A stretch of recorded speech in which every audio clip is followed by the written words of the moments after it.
Hey, I appreciate you watching Mondays with Mike. I spent last week volunteering in Pikeville, Kentucky.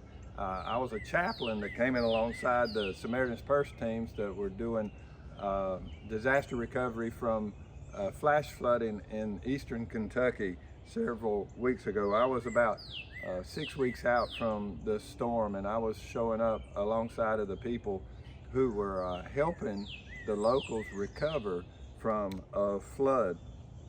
It was very apparent to me very quickly that what Paul taught in 1 Corinthians 3, how everybody has a part in someone coming to know Christ as Savior or the body being built.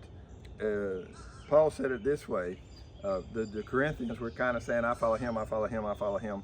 But Paul said, I plant, Apollos watered, but it's God who gave the growth. So neither he who plants is anything, nor he who waters is anything, but God gives the growth. He who plants and he who waters are one, and they'll each receive their wages according to their labor. For we're God's fellow workers. You're God's field, you're God's building. All these Samaritan's Purse workers showed up and just flat loved on a homeowner, not with words, but with deeds. They showed up from all over. People, I got people to sign my shirt.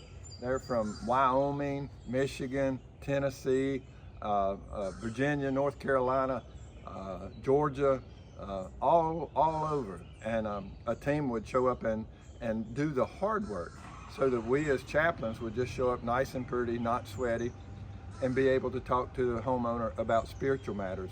And it was low-hanging fruit because the team had grabbed the branch and pulled it down through their physical labor. And every time we were done with a homeowner as a chaplain, the team would like, well, did they receive Christ as Savior, or are they already in? What they wanted to know, what was my efforts worth it? In the evening, we would have share time, and one night particularly, he was like, does anybody have any God moments? And people just randomly shared. But one night, nobody shared, and one of the workers was kind of discouraged about it. It's like, did God not work today? I said, God is always working. God is always working. It's God who gives the growth. We just plant, we just water, we do what we can with what we got as we go, and let God figure out the rest. We just do our part. The next day was phenomenal, spiritually speaking. And that share time the next night, all kinds of people shared about what God had done that day, and some people even got saved. And they were like, oh, wow.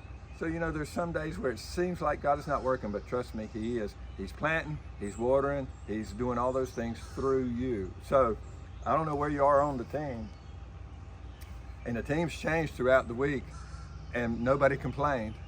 But get on the team, do your part, and let God reach a dead and dying world, grow a vibrant church as you start where you are, use what you got, and do what you can. And never ever forget, you're greatly loved.